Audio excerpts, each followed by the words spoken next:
বন্ধুরা, আজ আমি মেষ রাশির জাতকদের নিয়ে কথা বলবো।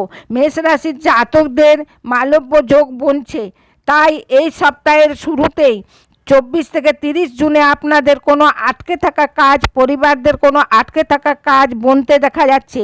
এই সপ্তাহ আপনাদের লক্ষ্যের উদ্দেশ্য কেবল ধন উপার্জনের হবে। ধনের স্থিতির ব্যাপারে কথা বলি তো এই সপ্তাহ ধনের স্থিতি আপনাদের অনেক ভালো হচ্ছে, কারণ শুক্র যে হচ্ছেন তিনি মেষ রাশিতে বসে আছেন, তাই ধনের স্থিতি নিয়ে করে যাওয়ার চেষ্টা আপনাদের সফল হতে দেখা যাবে। সূর্য আর গুরু কোথাও না কোথাও তৃতীয়ভাবে বিরাজমান আছেন, তাই এই সপ্তাহে আপনারা অন্য শহরের যাত্রাও করতে পারেন।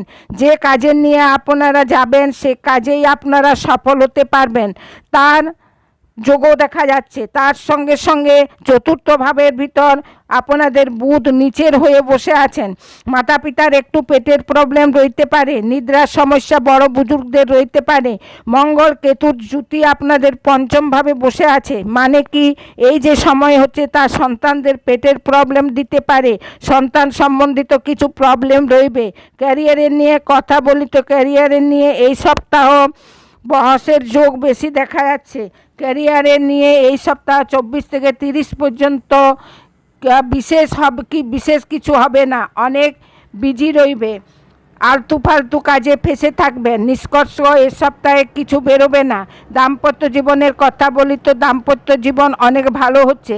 আপনাদের পার্টনার অনেক এনার্জিতে ভরপুর হবে। যা কিছু বাদ বিবাদ ছিল তা দূর হতে দেখা যাবে।